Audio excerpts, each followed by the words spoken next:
নমস্কার বন্ধুরা, সকলকে স্বাগত জানাই। আমি রাকা আর আপনারা শুনছেন ইউটিউব চ্যানেল কথা ও কাহিনী বাই রাকা। বন্ধুরা, আমরা পাঠ করছি শ্রদ্ধেয় সাহিত্যিক শরদিন্দু বন্দ্যোপাধ্যায়ের ঐতিহাসিক উপন্যাস তুঙ্গভদ্রার তীরে। আজ পড়ব উপন্যাসটির অষ্টম তথা অন্তিম পর্ব। গল্প পাঠ ভালো লাগলে আমাদের চ্যানেলটিকে অবশ্যই সাবস্ক্রাইব করবেন কিন্তু। আসুন এবার তাহলে শুরু করা যাক। শুরু হচ্ছে তুঙ্গভদ্রার তীরে অষ্টম তথা অন্তিম পর্ব।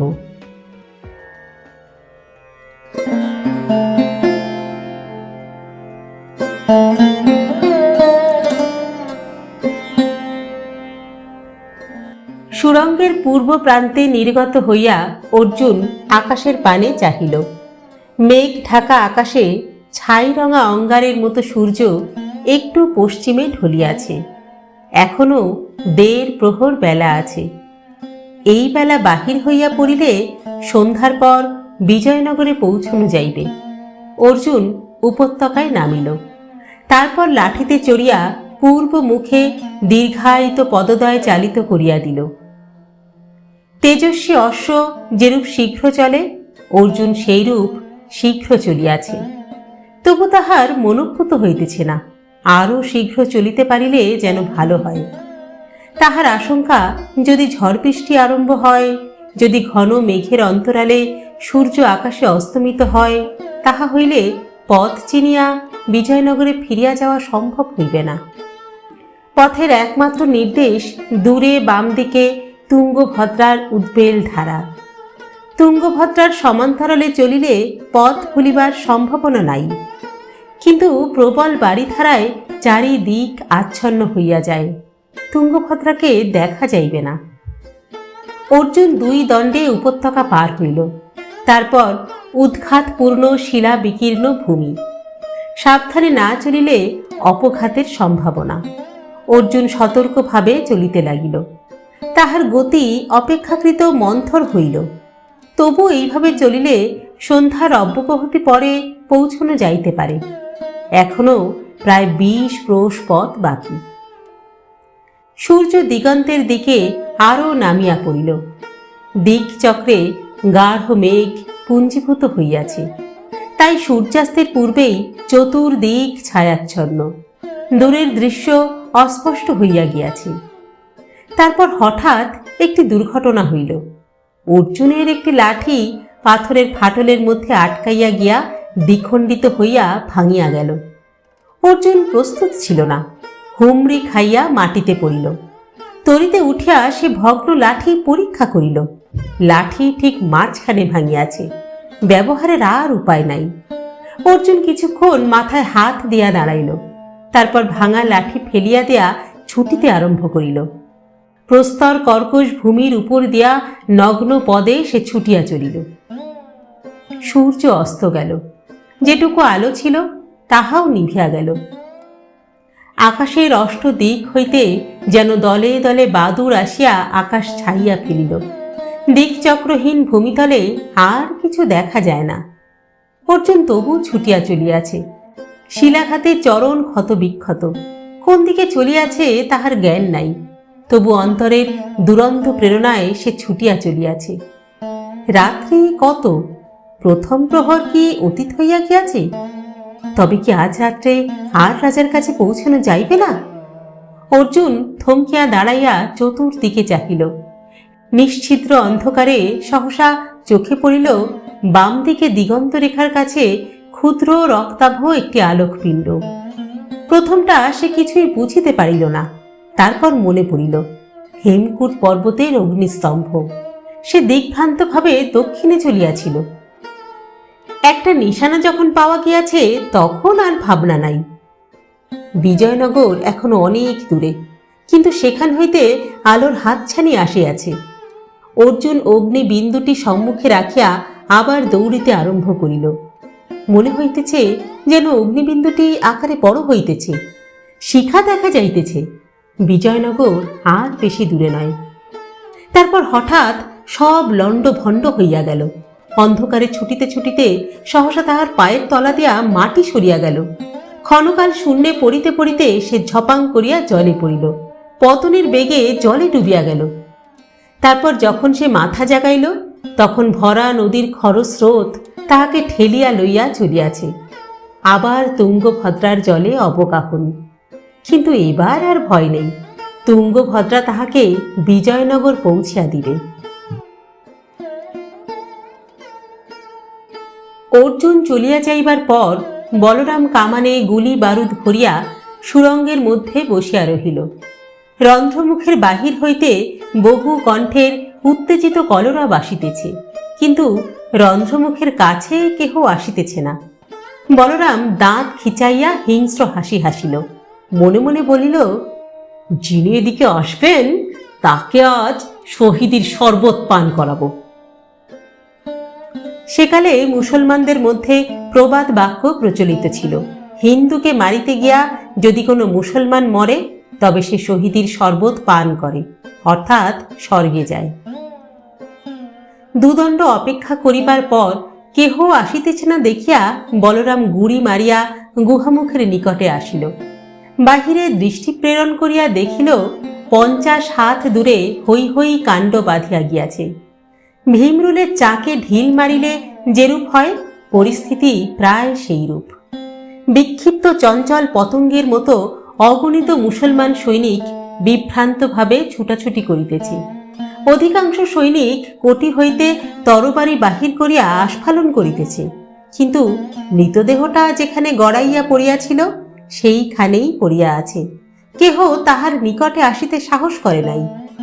একদল সৈনিক অর্ধচন্দ্রাকারে কাতার দিয়া 50 হাত দূরে দাঁড়াইয়া আছে এবং এক দৃষ্টে মৃতদেহের পানে তাকাইয়া আছে। তাহাদের ভীতি ও বিভ্রান্তির যথেষ্ট কারণ ছিল। তাহারা ভাবিয়াছিল কাছাকাছি শত্রু নাই। তাহারা ইতিপূর্বে রন্ধ্রে প্রবেশ করিয়া সুরঙ্গের এপার ওপার দেখিয়া আসিয়াছে, জনমানবের দর্শন পায় নাই। তবে তবে হঠাৎ কি হইল? গুহার মধ্য হইতে কাহারা অস্ত্র নিক্ষেপ করিল? কেমন সে অস্ত্র? তীর নয়, তীর নয়, তীর হইলে দেহে বিধিয়া থাকিত। তবে কেমন অস্ত্র? আততায়ী মানুষ না জিন? ছোট কামান যে থাকিতে পারে, ইহা তাহাদের বুদ্ধির অতীত। সেনানীরা নিজেদের মধ্যে এই অভাবনীয় ঘটনার আলোচনা করিতে লাগিলেন, কিন্তু কোনো স্থির সিদ্ধান্তে উপনীত হইতে পারিলেন না। সকলেরই কিং কর্তব্য বিমূঢ় অবস্থা। পাহাড় ডিঙাইয়া কামান লইয়া যাওয়ার কাজও আপাতত স্থগিত রহিল। মৃতদেহটা সারা দিন পড়িয়া রহিল। সূর্যাস্তের পর অন্ধকার গাঢ় হইলে একদল সৈনিক চুপি চুপি আসিয়া ভীত চকিত নেত্রে রন্ধ্রের পানে চাহিতে চাহিতে মৃতদেহ তুলিয়া লইয়া চলিয়া গেল। তারপর দীর্ঘকাল কোনো পক্ষেরই আর কোনো সারা শব্দ নেই। মধ্যরাত্রে বলরাম কামান কোলে বসিয়া বসিয়া একটু ঝিমাইয়া পড়িয়াছিল। হঠাৎ একটা জ্বলন্ত মশাল গুহার মধ্যে আসিয়া পড়িল। বলরাম চমকিয়া আরো কোণের দিকে সরিয়া গেল, যাহাতে মশালের আলোকে তাহাকে দেখা না যায়। কামান উদ্যত করিয়া সে বসিয়া রহিল, কিন্তু গুহার মধ্যে কেহ প্রবেশ করিল না। মশালটা প্রচুর ধূম বিকীর্ণ করিতে করিতে নিভিয়া গেল। দণ্ড 2 পরে আর একটা জ্বলন্ত মশাল আসিয়া পড়িল। বলরাম শত্রুপক্ষের মতলব বুঝিল। তাহারা আগুন ও ধোঁয়ার সাহায্যে লুক্কায়িত আততায়ীকে বাহিরে আনিতে চাহে। সে চুপটি করিয়া রহিল। ওদিকে বহমনি সেনানীদের মধ্যে জল্পনা কল্পনার অন্ত ছিল না। যদি গুহায় লুক্কায়িত জীব বা জীবকণ মানুষ হয়, তবে তাহারা নিশ্চয়ই বিজয়নগরের মানুষ। যদি বিজয়নগরের মানুষ আক্রমণের কথা জানিতে পারিয়া থাকে, তাহা হইলে অতর্কিত আক্রমণ ব্যর্থ হইয়াছে। এখন কি কর্তব্য? গুহা নিবদ্ধ জীব সম্বন্ধে নিঃসংশয় না হওয়া পর্যন্ত কিছু করা যায় না। রাত্রি 3য় প্রহরে আবার গুহারন্ধ্রের মুখের কাছে মশালের আলো দেখা গেল। এবার মশাল আর গুহা মধ্যে নিক্ষিপ্ত হইল না। একজন কেহ গুহার বাহিরে অদৃশ্য থাকিয়া মশালটাকে ভিতরে প্রবিষ্ট করাইয়া ঘুরাইতে লাগিল। বলরাম চুপটি করিয়া রহিল। লোকটা তখন সাহস পাইয়া গুহার মধ্যে পা বাড়াইল। সে গুহার মধ্যে পদার্পণ করিয়াছে, অমনি ভয়ঙ্কর প্রতিধ্বনি তুলিয়া বলরামের কামান গর্জন করিয়া উঠিল। লোকটা গলার মধ্যে কাকুতির ন্যায় শব্দ করিয়া পড়িয়া গেল। মশাল মাটিতে পড়িয়া দপদপ করিতে লাগিল। লোকটা আর শব্দ করিল না, রন্ধ্র মুখের কাছে অনড় হইয়া পড়িয়া রহিল। মশালের নিবন্ত আলোয় বলরাম আবার কামানে গুলি বারুদ ভরিল। তাহার ইচ্ছা হইল উচ্চ স্বরে গান ধরে, হরে মুরারে মধু কৈট ভারে, কিন্তু সেই ইচ্ছা সে দমন করিল। অতঃপর আর কেহ আসিল না, মশালও না। মহারাজ দেবরায় সন্ধ্যা আহার শেষ করিয়া বিরাম কক্ষে আসিয়া বসিয়াছিলেন। মন্ত্রী লক্ষণ মল্লভ পালঙ্কের সন্নিকটে হর্মতলে বসিয়া কোলের কাছে পানের বাটা লইয়া সুপারি কাটিতেছিলেন। কক্ষে অন্য কেহ ছিল না। কক্ষের চারি কোণে দীপগুচ্ছ জ্বলিতেছিল। মন্ত্রী ও রাজা নিম্ন স্বরে জল্পনা করিতেছিলেন। মণিকঙ্কনা মাঝে মাঝে আসিয়া দ্বারের ফাঁকে উঁকি মারিতেছিল। মন্ত্রীটা এখনো বসিয়া ফিসফিস করিতেছে, কাজেই সে নিরাশ হইয়া ফিরিয়া যাইতেছিল। রাজা শেষ পর্যন্ত বিদ্যুন্মালা সম্বন্ধে সকল কথা মন্ত্রীকে বলিয়াছিলেন। সমস্যা দাঁড়াইয়াছিল বিদ্যুন্মালাকে লইয়া কি করা যায়। অনেক আলোচনা করিয়াও এই সমস্যার নিষ্পত্তি হয় নাই। সহসা বহির্দ্বারের ওপারে প্রতিহার ভূমি হইতে উচ্চ বাক্যালাপের শব্দ শোনা গেল। মন্ত্রী ভ্রু তুলিয়া দ্বারের পানে চাহিলেন। রাজা ভ্রু কুঞ্চিত করিলেন। তারপর একটি প্রতিহারিণী দ্বারের সম্মুখে আসিয়া উত্তেজিত কণ্ঠে বলিল, মহারাজ, অর্জুন বর্মা আপনার সাক্ষাৎ চায়। রাজা ও মন্ত্রী সবিস্ময় দৃষ্টি বিনিময় করিলেন। অতঃপর মন্ত্রী পানের বাটা সরাইয়া উঠিয়া দাঁড়াইলেন, বলিলেন, আমি দেখছি মহারাজ। মন্ত্রী দ্রুত পদে দ্বারের বাহিরে চলিয়া গেলেন। রাজা কঠিন চক্ষে সেই দিকে চাহিয়া ভ্রুবদ্ধ ললাটে বসিয়া রহিলেন। বেশ কিছুক্ষণ পর মন্ত্রী অর্জুনকে লইয়া ফিরিয়া আসিলেন। অর্জুনের সর্বাঙ্গে জল ঝরিতেছে, বস্ত্র ও পদদয় কর্দমাক্ত। সে টলিতে টলিতে আসিয়া রাজার সম্মুখে যুক্ত কর ঊর্ধ্বে তুলিয়া অভিবাদন করিল। তারপর ছিন্ন মূল বৃক্ষবৎ সশব্দে মাটিতে পড়িয়া গেল। মন্ত্রী তরিতে তাহার বক্ষে হাত রাখিয়া দেখিলেন, বলিলেন, অবসন্ন অবস্থায় মূর্ছা গিয়াছে মহারাজ, এখনই জ্ঞান হবে। তিনি অর্জুনের মুখে যে দু চার কথা শুনিয়াছিলেন তাহা রাজাকে নিবেদন করিলেন। রাজার মেরুদণ্ড ঋজু হইল। তিনি বলিলেন, সত্য কথা। আগে সত্য বলেই তো মনে হয়, মিথ্যা সংবাদ দেবার জন্য ফিরে আসবে কেন? ক্রিয়ৎকাল পরে অর্জুনের জ্ঞান হইল। সে ধীরে ধীরে উঠিয়া বসিয়া তারপর দণ্ডায়মান হইল। স্খলিত স্বরে বলিল, মহারাজ, শত্রু সৈন্য পশ্চিম সীমান্তে রাজ্য আক্রমণের চেষ্টা করছে। রাজা বলিলেন, বিশদভাবে বলো। অর্জুন বিস্তারিতভাবে সকল কথা বলিল। শুনিয়া রাজা মন্ত্রীর দিকে ফিরিলেন, বলিলেন, আর্য লক্ষণ। কিন্তু মন্ত্রীকে দেখিতে পাইলেন না। মন্ত্রী কখন অলক্ষিতে অন্তর্হিত হইয়াছেন। সহসা বাহিরে ঘোর রবে রণদুন্ধুবি বাজিয়া উঠিল। আকাশ বাতাস আলোড়িত করিয়া বাজিয়া চলিল। দূর দূরান্তে নিনাদিত হইল। বহু দূরের অন্য দুন্দুভি রাজপুরীর দুন্দুভি ধ্বনি তুলিয়া লইয়া বাজিতে লাগিল। রাজ্যময় বার্তা ঘোষিত হইল, শত্রু রাজ্য আক্রমণ করিয়াছে, সতর্ক হও, সকলে সতর্ক হও, সৈন্যগণ প্রস্তুত হও।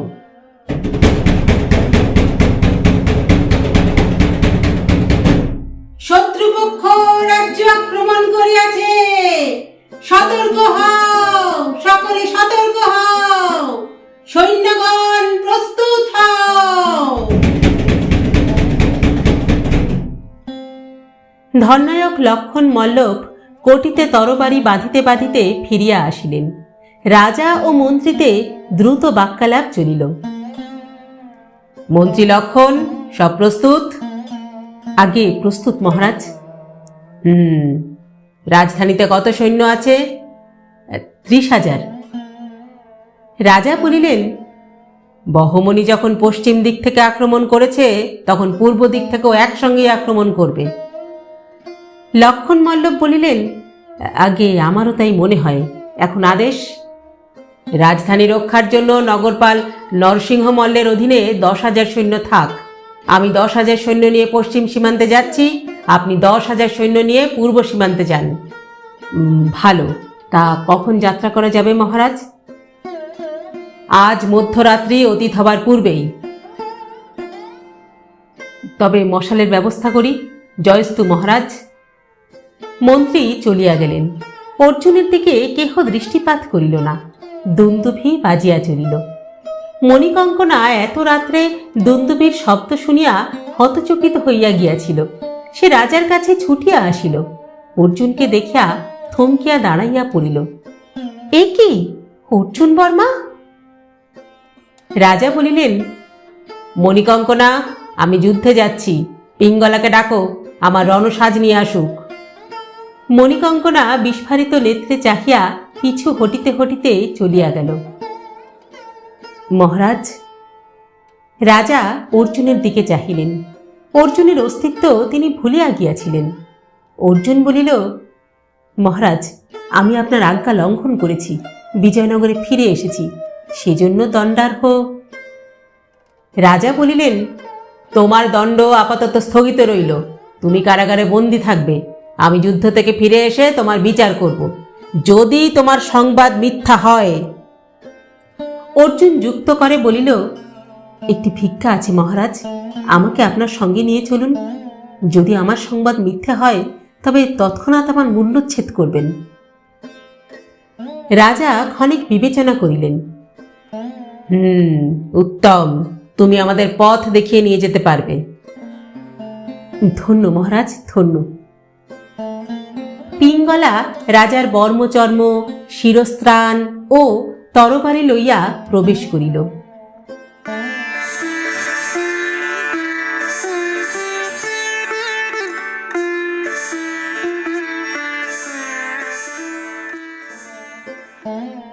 সে রাত্রে বিজয়নগর রাজ্যে কাহারও নিদ্রা আসিল না।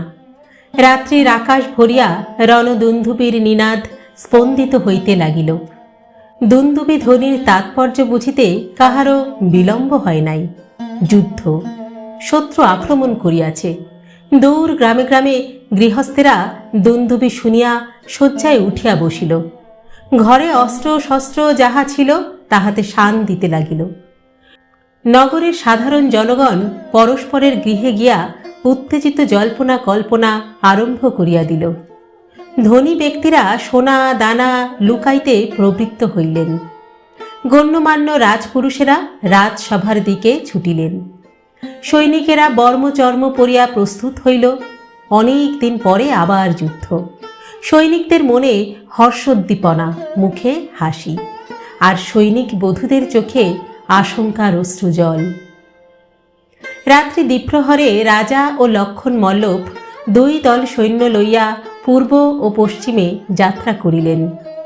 অশ্বারোহী সৈনিকদের হস্তধৃত মশাল শ্রেণী অন্ধকারে জ্বলন্ত ধূমকেতুর ন্যায় বিপরীত মুখে ছুটিয়া চলিল।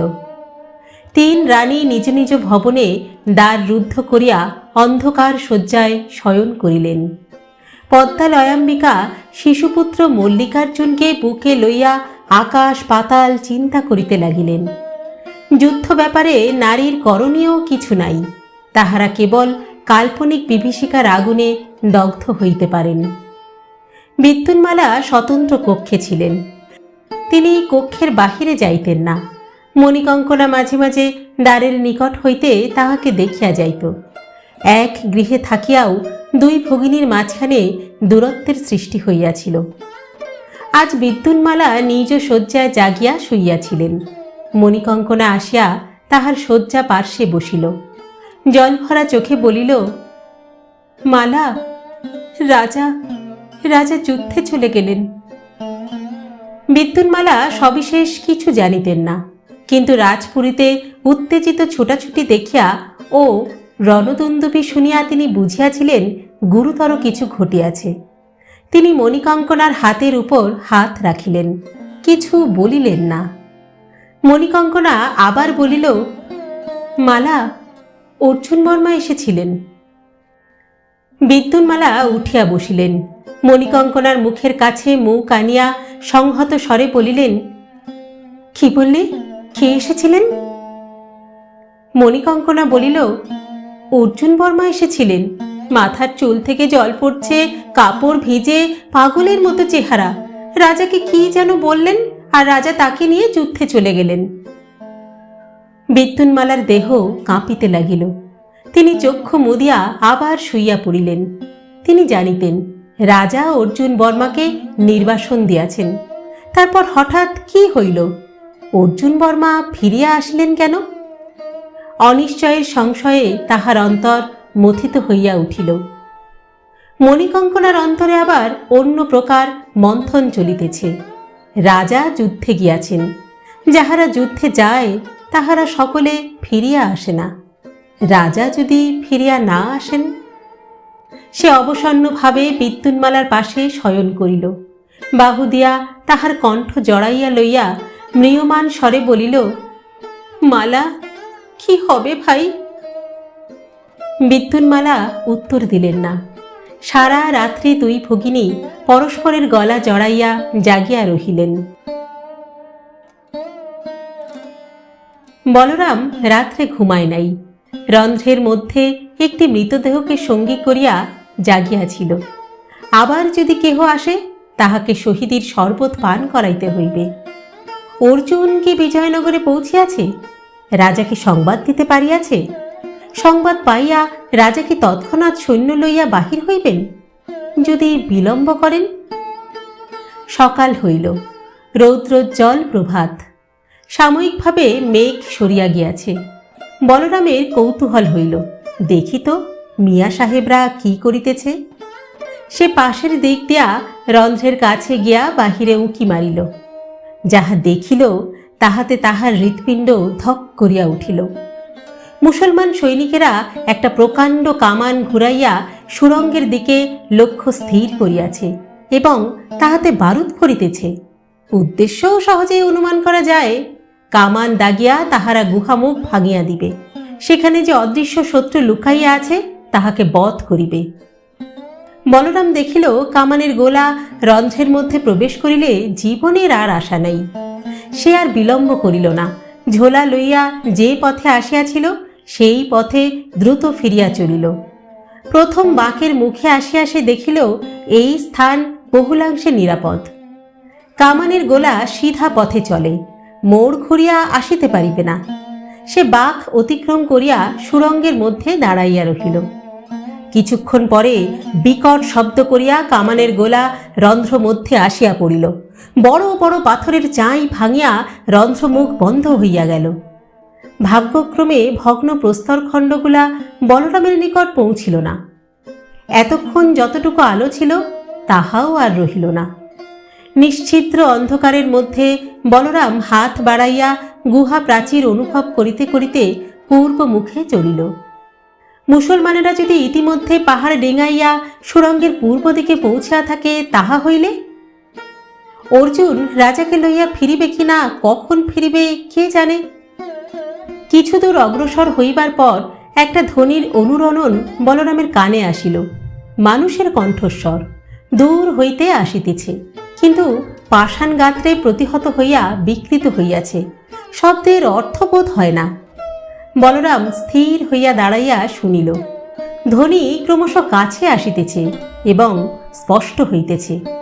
তারপর কণ্ঠস্বর পরিষ্কার হইল, বলরাম ভাই, বলরাম ভাই। মহা বিস্ময়ে বলরাম চিৎকার করিয়া উঠিল, অর্জুন ভাই। অন্ধকারে হাত ঠেকিল। দুই বন্ধু আলিঙ্গনাবদ্ধ হইল। বলরাম ভাই, তুমি বেঁচে আছো? আছি। তুমি রাজার দর্শন পেয়েছ? পেয়েছি। রাজা 10,000 সৈন্য নিয়ে উপস্থিত হয়েছেন। তা কামানের গোলার শব্দ শুনলাম, ওরা কামান দেখেছে? হ্যাঁ, কামান দেখে গুহার মুখ উড়িয়ে দিয়েছে। যাক, আর ভয় নেই, এসো।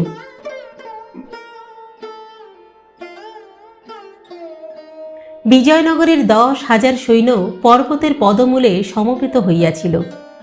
রাজার আদেশে তাহারা ঘোড়া ছাড়িয়া দিয়া পর্বত পৃষ্ঠে আরোহণ করিল। পর্বতের পরপারে বহমনি সৈন্যদল যখন দেখিল বিজয়নগরের বাহিনী সত্যিই উপস্থিত আছে, তখন তাহারা যুদ্ধের জন্য আর প্রস্তুত হইল না। কামান ও ছত্রাবাস ফেলিয়া চলিয়া গেল। সেকালের মুসলমানেরা দুর্ধর্ষ যোদ্ধা ছিল, সম্মুখ যুদ্ধে কখনো পশ্চাৎপদ হইত না।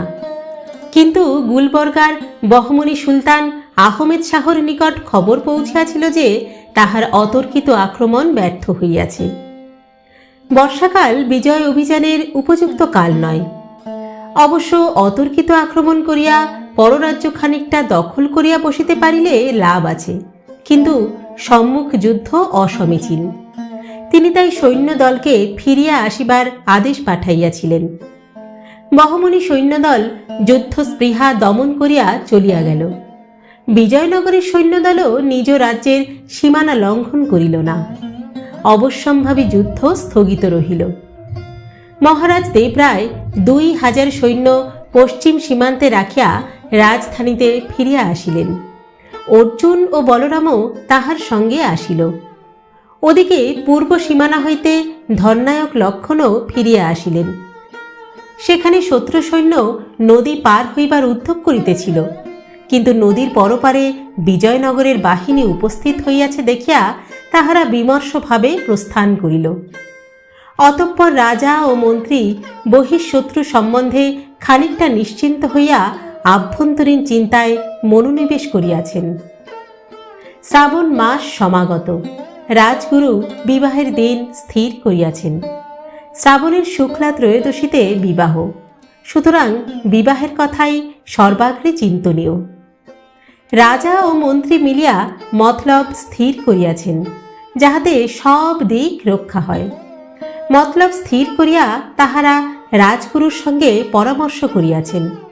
রাজগুরু পরিস্থিতির গুরুত্ব উপলব্ধি করিয়া এই সামান্য কৈতবে সম্মতি দিয়াছেন।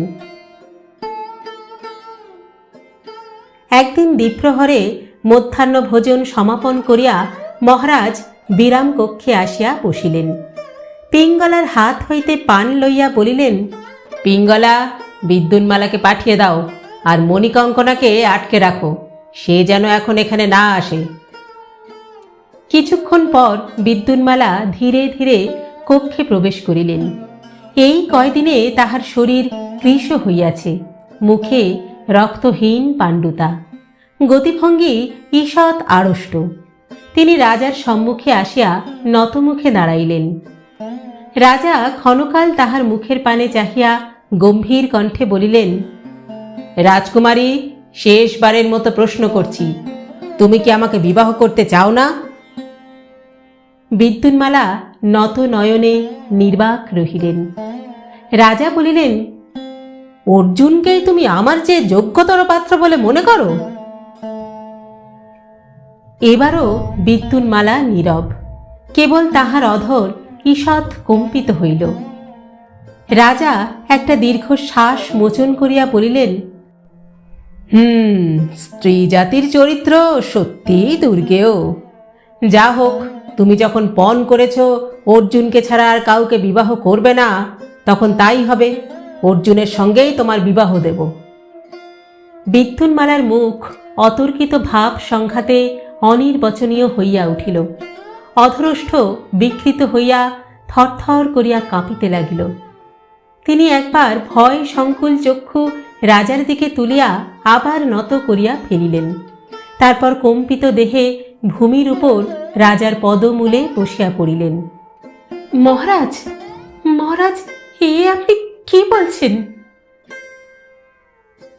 রাজা আঙুল তুলিয়া বলিলেন, কিন্তু আমার একটি শর্ত আছে। বিদ্যুন্মালা ভয়ে ভয়ে আবার চক্ষু তুলিলেন। শর্ত? কিরূপ শর্ত?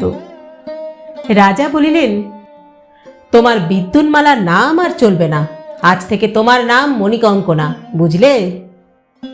বিদ্যুন্মালা কিছুই বুঝিলেন না, কিন্তু ইহাই যদি শর্ত হয় তবে ভয়ের কি আছে?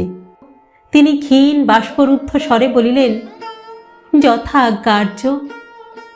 রাজা তখন ব্যাখ্যা করিয়া বলিলেন, আমি গজপতি ভানুদেবের কন্যা বিদ্যুন্মালাকে বিবাহ করব বলে তাকে এখানে এনেছি, কিন্তু তুমি যদি অর্জুনকে বিবাহ করো তাহলে আমার প্রতিশ্রুতি ভঙ্গ হয়। সুতরাং আজ থেকে তোমার নাম মণিকঙ্কনা, বুঝেছ? যাও, এখন আসল মণিকঙ্কনাকে পাঠিয়ে দাও। বিদ্যুন্মালা নত হইয়া রাজার পায়ের উপর মাথা রাখিলেন। উদ্বেলিত অশ্রুধারায় রাজার চরণ নিষিক্ত হইল। বিদ্যুন্মালা চলিয়া যাইবার পর মণিকঙ্কনা আসিল। তাহারও গতিভঙ্গি শঙ্কা জড়িত, চক্ষু সংশয়ে বিস্ফারিত। সে অস্ফুট বাক্য উচ্চারণ করিল, মহারাজ, আমাকে ডেকেছেন? রাজা বলিলেন, এসো, আমার কাছে এসে বসো। মণিকঙ্কনা আসিয়া পালঙ্কের পাশে বসিল। বলিল, আর্য, মালা কাঁদছে কেন? রাজা বলিলেন, আমি বকেছি, আমাকে বিয়ে করতে চায় না, তাই বকেছি। মণিকঙ্কনার মুখ ধীরে ধীরে উৎফুল্ল হইয়া উঠিতে লাগিল। সে এক দৃষ্টে রাজার মুখের পানে চাহিয়া রহিল। রাজা বলিলেন, আচ্ছা শোনো, ও যখন আমাকে বিবাহ করতে চায় না, তখন আমি তোমাকেই বিয়ে করব স্থির করেছি। কেমন, রাজি? মণিকঙ্কনার মুখখানি আনন্দে উত্তেজনায় ভাস্বর হইয়া উঠিল। রাজা তর্জনী তুলিয়া বলিলেন, কিন্তু একটা শর্ত আছে। কি শর্ত মহারাজ? আজ থেকে তোমার নাম বিদ্যুন্মালা, মণিকঙ্কনা নামটা আমার মোটেই পছন্দ নয়। এই শর্ত? বিগলিত হাস্যে মণিকঙ্কনা মহারাজের কোলের উপর লুটাইয়া পড়িল। ও, এই শর্ত? আমি রাজি মহারাজ। সন্ধ্যার পর মহারাজের বিরাম কক্ষে দীপাবলি জ্বলিয়াছে। রাজা একটি কোষবদ্ধ তরবারি কোলের উপর লইয়া পালঙ্কে বসিয়া আছেন। পালঙ্কের পাশে ভূমিতে বসিয়া মন্ত্রী নির্লিপ্তভাবে কুচকুচ শব্দে সুপারি কাটিতেছেন। অর্জুন বর্মা আসিয়া প্রণাম করিয়া দাঁড়াইল। নাগরিকের ন্যায় পরিচ্ছন্ন বেশবাস, হাতে অস্ত্র নাই। রাজা তাহার আপাদ মস্তক দেখিলেন। তারপর ধীর গম্ভীর স্বরে বলিলেন, অর্জুন বর্মা, আমার আদেশে তুমি বিজয়নগর থেকে নির্বাসিত হয়েছিলে। সে আদেশ আমি প্রত্যাহার করলাম। তুমি দেশভক্তির চূড়ান্ত পরিচয় দিয়েছ। নিজের প্রাণ তুচ্ছ করে মাতৃভূমিকে তুমি বিপদ থেকে উদ্ধার করেছ। তোমাকে আমার তুরঙ্গ বাহিনীর সেনানী নিযুক্ত করলাম। এই নাও তরবারি। অর্জুন নতজানি হইয়া দুই হস্তে তরবারি গ্রহণ করিল। তারপর রাজা হাত নাড়িয়া তাহাকে বিদায় দিবার উপক্রম করিলে মন্ত্রী রাজার মুখের পানে চাহিয়া হাসিলেন। রাজা তখন বলিলেন, ও হ্যাঁ, ভালো কথা। অর্জুন বর্মা, আগামী শুক্লা ত্রয়োদশী তিথিতে কলিঙ্গ রাজকন্যার সঙ্গে তোমার বিবাহ, প্রস্তুত থেকো। অর্জুন হতবুদ্ধিভাবে কিছুক্ষণ দাঁড়াইয়া রহিল। তারপর ভূমি প্রণাম করিয়া চলিয়া গেল। অর্জুনের পর বলরাম আসিল। প্রণাম করিয়া রাজার পায়ের কাছে মাটিতে বসিল। রাজা কিছুক্ষণ কঠিন নেত্রে তাহাকে নিরীক্ষণ করিয়া বলিলেন, তুমি আমার অজ্ঞাত স্বরে অর্জুনের সঙ্গে পালিয়েছিলে, সেজন্য দণ্ডার্হ। বলরাম হাত জোড় করিল, মহারাজ, ছেলেটা বড় কাতর হয়ে পড়েছিল, তাই সঙ্গে গিয়েছিলাম। মহারাজ বলিলেন, তা তুমি কটা ম্লেচ্ছ মেরেছ? বলরাম বিরস মুখে বলিল, আজ্ঞে মহারাজ, মাত্র দুটি। আনুপূর্বিক বলো। বলরাম সেদিন বিজয়নগর ত্যাগের পর হইতে সমস্ত ঘটনা বিবৃত করিল। শুনিয়া রাজা কিছুক্ষণ চুপ করিয়া রহিলেন। শেষে দীর্ঘশ্বাস ছাড়িয়া বলিলেন, সমস্তই দৈবের লীলা। হয়তো এই জন্যেই হুক্কবুক্ক এসেছিলেন। যা হোক, উপস্থিত তোমাদের ক্ষিপ্র বুদ্ধির জন্যই বিপদ নিবারিত হয়েছে। তুমি যদিও দণ্ডনীয়, তবু আমি তোমাকে পুরস্কৃত করব। উপাধানের তলদেশ হইতে একটি সোনার অঙ্গদ বাহির করিয়া রাজা বলরামকে দিলেন। এই নাও অঙ্গদ, পরিধান করো। এখন থেকে তুমি প্রধান রাজকর্মকার। অস্ত্রাগারের সমস্ত কর্মকার তোমার অধীনেই কাজ করবে। বলরাম বাহুতে অঙ্গদ পরিল, মাটিতে মাথা ঠেকাইয়া প্রণাম করিল, তারপর আবার হাত জোড় করিল। মহারাজ, দিনের একটি নিবেদন আছে। রাজা বলিলেন, ভয় নেই, তোমার গুপ্তবিদ্যা প্রকাশ করতে হবে না।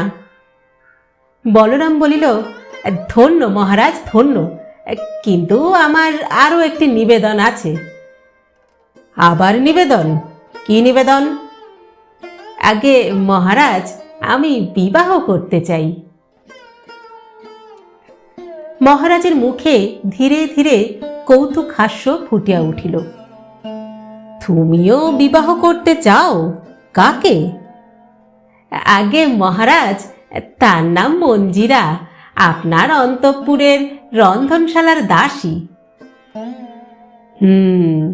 তা তার পিতৃ পরিচয় আছে? আগে আছে মহারাজ। মন্দিরার পিতার নাম বীরভদ্র, তিনি মহারাজের হস্তিশালার একজন হস্তিপক।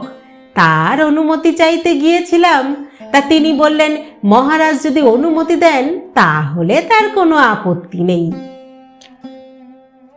রাজা কৌতূহল ভরা চক্ষে কিছুক্ষণ বলরামকে নিরীক্ষণ করিয়া বলিলেন, বীরভদ্রের যদি আপত্তি না থাকে তবে আমারও আপত্তি নেই।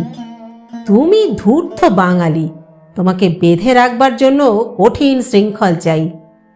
আচ্ছা, এখন যাও, আগামী শুক্লা ত্রয়োদশীর দিন তোমার বিবাহ হবে।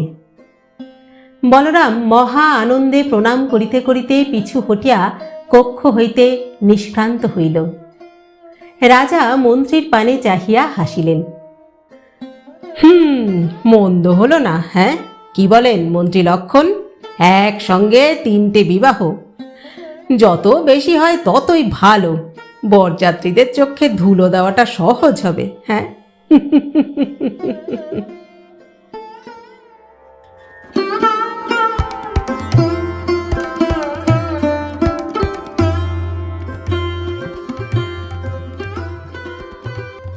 রাজা এবং রাজকুলোদ্ভব পাত্রপাত্রীদের বিবাহ হইবে পম্পাপতির মন্দিরে, ইহাই চিরাচরিত বিধি। তবে রাজার অনুমতি থাকিলে অন্য বিবাহও পম্পাপতির মন্দিরে সম্পাদিত হইতে পারে। রাজার বিবাহের তিথি জনসাধারণের মধ্যে প্রচারিত হইবার পর রাজ্যময় উৎসবের ধুম পড়িয়া গেল। রাজা ইতিপূর্বে 3 বার বিবাহ করিয়াছেন, সুতরাং চতুর্থবারে বেশি ধুমধাম হইবার কথা নয়। কিন্তু সদ্য বিপদোন্মুক্তির পর রাজার বিবাহ, তাই উৎসব একটু বেশি জাঁকিয়া উঠিল। গৃহে গৃহে পুষ্পমালা দুলিল, নানা বর্ণের কেতন উড়িল। নাগরিকেরা দলবদ্ধভাবে গীত গাহিতে গাহিতে নগর প্রদক্ষিণ করিতে লাগিল। চতুষ্পথে চতুষ্পথে বাজিকরের খেলা, মাঠে মাঠে মল্লযোদ্ধাদের বাহাস্ফোট, হাতির লড়াই, তুঙ্গভদ্রার বুকে বিচিত্র নৌকাপুঞ্জের সম্মিলিত জলকেলি। বিজয়নগরের প্রজাগণ রাজাকে ভালোবাসে, তাই শত প্রবৃত্ত হইয়া তাহারা উৎসবে গা ঢালিয়া দিয়াছে। রাজসভার প্রাঙ্গণেও বিপুল মণ্ডপ রচিত হইয়াছে। সেখানে অহরাত্র পান, ভোজন, রঙ্গরস ও নৃত্য গীত চলিয়াছে। তারপর বিবাহের দিন আসিয়া উপস্থিত হইল। সূর্যোদয়ের সঙ্গে সঙ্গে বিরাট হৈ হৈ পড়িয়া গেল। হাতি ঘোড়ার শোভাযাত্রা, সৈন্যবাহিনী বাজনা বাজাইয়া সদর্পে কুচকাওয়াজ করিতে লাগিল। দলে দলে নাগরিক নাগরিকা মহার্ঘ বস্ত্রালঙ্কারে ভূষিত হইয়া পম্পাপতির মন্দিরের দিকে ধাবিত হইল। তাহারা রাজার বিবাহ দেখিবে। রাজবৈদ্য দামোদর স্বামী একটি ভৃঙ্গারে কোহল লইয়া অতিথি ভবনে উপস্থিত হইলেন। রসরাজ তখন সবে মাত্র প্রাতকৃত্য সমাপন করিয়া জলযোগে বসিয়াছিলেন। দামোদর স্বামী দ্বারের নিকট উপস্থিত হইয়া ডাকিলেন, বন্ধু, আমি এসেছি। ক্ষীণ দৃষ্টি রসরাজ গলা শুনিয়া চিনিতে পারিলেন। আরে বন্ধু, এসো এসো। দামোদর আসিয়া বসিলেন। ভৃঙ্গারটি সম্মুখে রাখিয়া বলিলেন, আজ মহা আনন্দের দিন, তাই তোমার জন্য একটু কোহল এনেছি। সদ্য প্রস্তুত তাজা কোহল, তুমি একটু চেখে দেখো দেখি। নিশ্চয় নিশ্চয়, এ তো বড় উত্তম কথা। আমার কোহল প্রায় ফুরিয়ে এসেছে, সুতরাং এসো, তোমার কোহলি পান করা যাক। দুই বন্ধুর উৎসব আরম্ভ হইয়া গেল। ওদিকে অন্যান্য কন্যাযাত্রীরাও উপেক্ষিত হন নাই। এতদিন তাহারা রাজার আতিথ্যে পানাহার বিষয়ে পরম আনন্দেই ছিল, কিন্তু আজ তাহাদের সমাদর 10 গুণ বাড়িয়া গেল। রাজপুরী হইতে ভারে ভারে মিষ্টান্ন, পকান্ন, পরমান্ন আসিল। সেই সঙ্গে আসিল কলস কলস সুরা। একদল রাজপুরুষ আসিয়া মিষ্ট ভাষায় সকলকে অনুরোধ উপরোধ নির্বন্ধ আরম্ভ করিয়া দিলেন। একবার স্বয়ং রাজা আসিয়া সকলকে দর্শন দিয়া গেলেন। কন্যাযাত্রীরা একেবারে মাতিয়া উঠিল।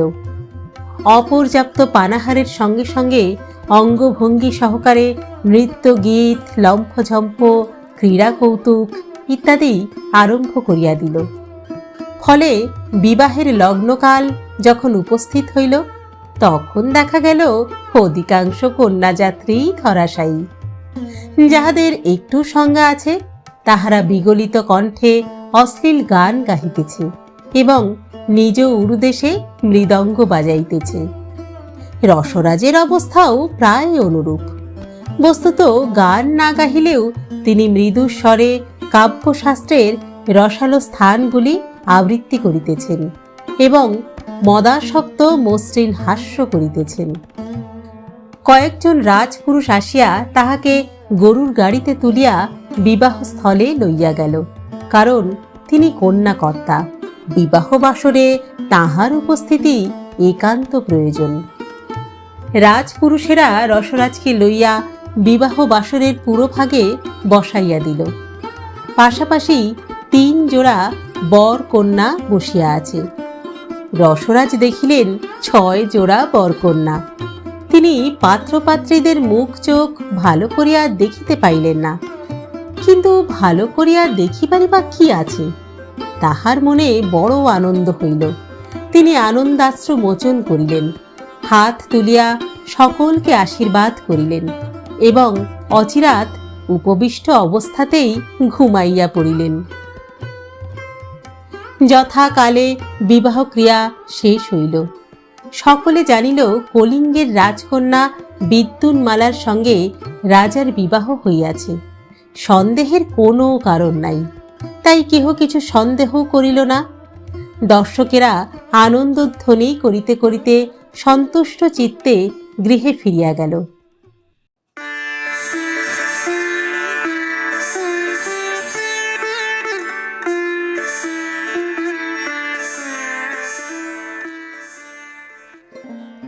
তৃতীয় দিন প্রত্যুষে কন্যাযাত্রীর দল মহাবাদ্যোত্তম করিয়া বহিত্রে উঠিল। শ্রাবণের ভরা তুঙ্গভদ্রা 2 কূল প্লাবিত করিয়া ছুটিয়াছে। বহিত্র 3টি স্রোতের মুখে ভাসিয়া চলিল। যাত্রীরা এই কয় মাস রাত সমাদরে খুবই সুখে ছিল, কিন্তু তবু ভিতরে ভিতরে গৃহের পানে মন টানিতে আরম্ভ করিয়াছিল। সকলে বহিত্রের পাটাতনে বসিয়া জল্পনা করিতে লাগিল। বহিত্রগুলি 1.5 মাসে কলিঙ্গপত্তনে ফিরিবে কিংবা 2 মাসে ফিরিবে। স্রোতের মুখে নৌকো খুব শীঘ্র চলে এবং মন আরও শীঘ্র চলে।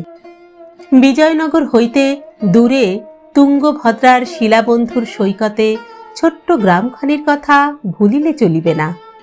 সেখানে মন্দোদরীকে লইয়া চিপিটক মূর্তি আছেন। মন্দোদরীর মনে কোনো খেদ নাই। সে একটি স্বামী পাইয়াছে, গ্রাম বধূরা তাহাকে রাঁধিয়া খাওয়ায়। ইতিমধ্যে সে গ্রামের ভাষা আয়ত্ত করিয়াছে, সকলের সঙ্গে প্রাণ খুলিয়া কথা বলিতে পারে। আর কি চাই? গ্রামে তাহার মন বসিয়া গিয়াছে। সারা জীবন এই গ্রামে কাটাইতে পারিলেই সে আর কিছু চায় না। চিপিটকের মনের অবস্থা কিন্তু মন্দোদরীর মতো নয়। এই 3 মাসে গ্রামের পরিবেশ তাহার কাছে সহনীয় হইয়াছে, কিন্তু স্বদেশে ফিরিবার আশা তিনি ছাড়েন নাই। এখানে ছাগল চড়ানো বিশেষ কষ্টকর কর্ম নয়, কিন্তু আত্মমর্যাদার হানিকর। তিনি রাজ শ্যালক, এই কথা তিনি কিছুতেই ভুলিতে পারেন না। সেদিন দ্বীপ প্রহরে আকাশ লঘু মেঘে ঢাকা ছিল। সূর্য থাকিয়া থাকিয়া ঘোমটা সরাইয়া নববধূর মতো সলজ্জ দৃষ্টিপাত করিতেছিল।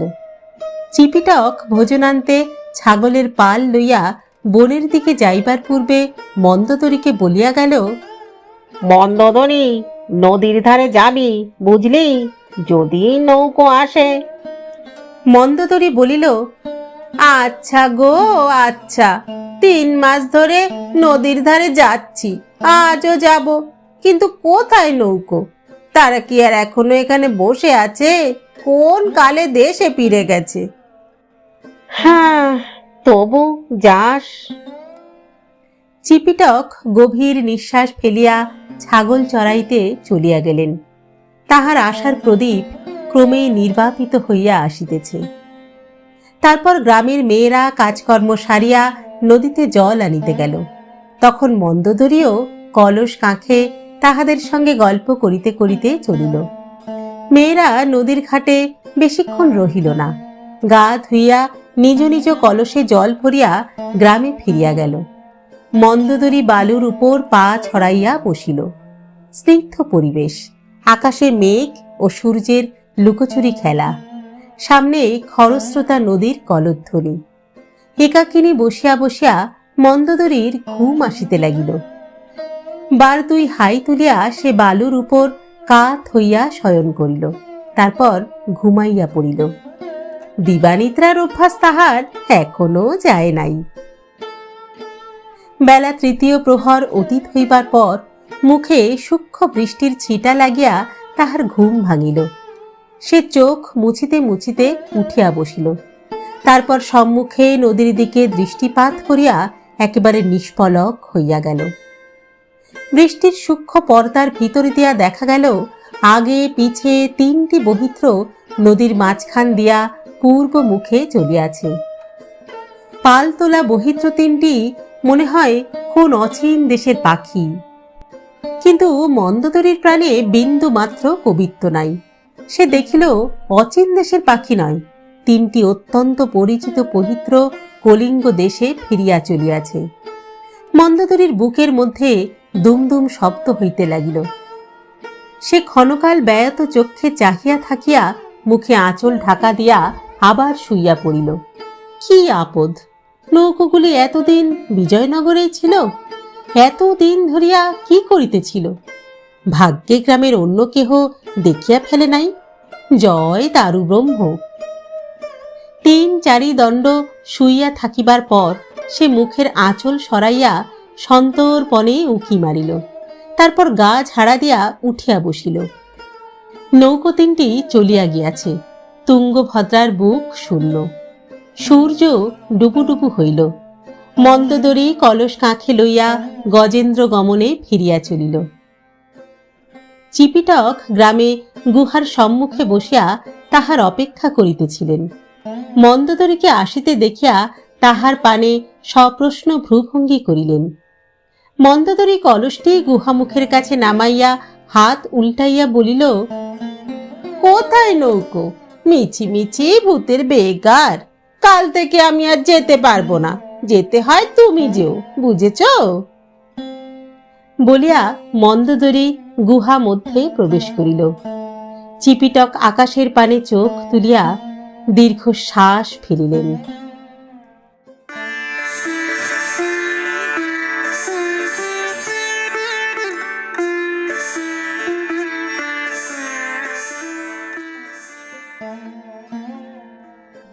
শেষ হল তুঙ্গভদ্রার তীরে অষ্টম তথা অন্তিম পর্ব। লিখেছেন শ্রদ্ধেয় সাহিত্যিক শরদিন্দু বন্দ্যোপাধ্যায়। গল্প পাঠ করলাম আমি রাকা। আপনারা শুনছেন ইউটিউব চ্যানেল কথা ও কাহিনী বাই রাকা। আজকের পর্বটি কেমন লাগলো আপনাদের কমেন্ট বক্সে অবশ্যই জানাবেন। কিন্তু গল্প পাঠ ভালো লাগলে একটা ছোট্ট লাইক করে দেবেন। আর হ্যাঁ, আমাদের চ্যানেলে যদি আপনি নতুন এসে থাকেন তাহলে অবশ্যই আমাদের চ্যানেলটি সাবস্ক্রাইব করে নেবেন। কিন্তু আজ তাহলে এখানেই বিদায় চেয়ে নিচ্ছি। পরবর্তী গল্প নিয়ে ফিরে আসবো খুব শীঘ্র। ততদিন সকলে সুস্থ থাকবেন, ভালো থাকবেন এবং অবশ্যই আমাদের সঙ্গে থাকবেন। নমস্কার।